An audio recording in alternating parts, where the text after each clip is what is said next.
It was late fall when my friend Mark and I decided to head out for a quick camping trip in the northern part of Wyoming. Both of us were in our mid-20s, always looking for ways to escape the routine of everyday life. Mark had been to this particular national forest before, but it was my first time. I trusted him to guide the way, since he'd done so many solo trips over the years. We planned for a couple of days, hoping to get away from everything. Work, phones, people, just pure nature. We arrived at the campsite by midday, parked the truck near a small creek, and began setting up. The weather was chilly, the kind of crisp autumn air that makes you feel alive. Mark was already unpacking our gear, while I struggled a bit setting up my tent. He got his done in under 15 minutes, while it took me twice that long. We had a small fire going soon after, the flames crackling as the sun dipped lower. Mark, being the seasoned camper, started grilling some brats and vegetables over the fire. I always loved how he went all out on meals when we camped. It felt like we were on top of the world, just two friends in the wilderness with nothing but good food, beer, and the sound of the fire. As the night grew darker, we set up a small lantern and I pulled out a deck of cards. We spent the next hour or so playing poker and chatting about everything and nothing at all. Then we heard it, a sound like footsteps. Slow, deliberate steps coming from deeper in the woods. It wasn't like any animal sound I'd heard before. There was no rustling of branches or the usual forest noises, just clear, steady steps. Mark paused mid-sentence, his eyes narrowing in the direction of the noise. We both went quiet, listening intently. The footsteps stopped for a moment, then started again, this time closer. I felt a chill run down my spine.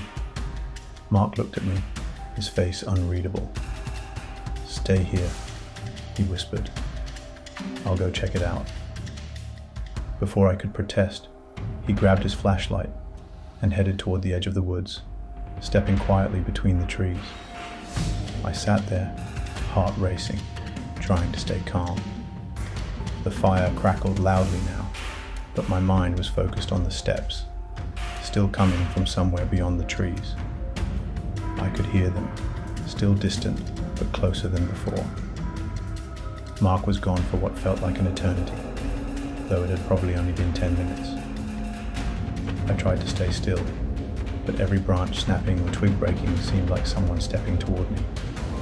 My breath was shallow, and I couldn't shake the feeling that something wasn't right. Suddenly, a loud crash echoed from the woods. My heart skipped a beat, and I jumped to my feet. Mark's voice shouted from the trees, "Get the hell inside the tent, now!"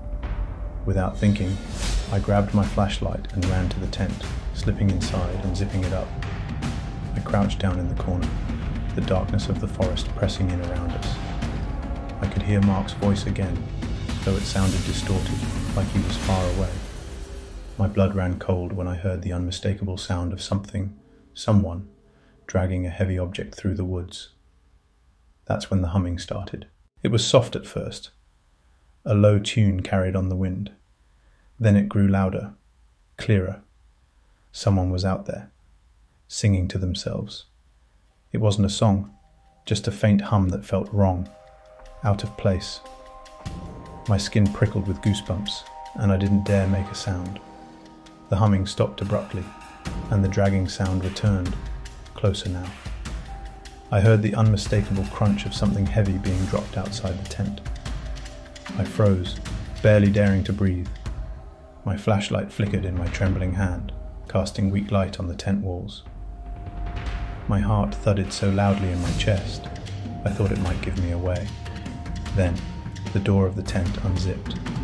I held my breath, my eyes wide, staring at the blackness. No one had touched the zipper. The wind was too still for it to have been blown open. It was as if someone had slowly and deliberately undone it. A figure stood silhouetted in the moonlight just beyond the opening. I couldn't make out any details, but the shape was unmistakable. It was tall, unnaturally still. The figure didn't move for a long moment, I wanted to scream, but the air was thick and my throat was dry. I reached for the knife tucked into my backpack, gripping it tightly as if that would somehow protect me. My fingers brushed the zipper and I dared to make a small sound. That was all it took. The figure jerked back, and in that instant, I heard Mark's voice again, more frantic this time, calling my name. I heard him running, crashing through the woods toward the campsite. The figure was gone. Mark burst into the clearing seconds later, his face pale and eyes wide with fear. He grabbed me by the arm and pulled me to my feet. "We need to go," he said, his voice barely a whisper. "We aren't alone here." We packed up as quickly as we could, shoving everything haphazardly into the truck. I didn't ask any questions. We didn't speak until we were miles away from the campsite, driving through the winding forest roads in silence. Mark didn't say much about what had happened. He didn't need to. The look in his eyes said it all. We never spoke about that night again. I didn't go camping with him after that, and I haven't gone camping since. There are some things you can't unsee, and sometimes it's better not to ask too many questions about who or what is out there in the dark.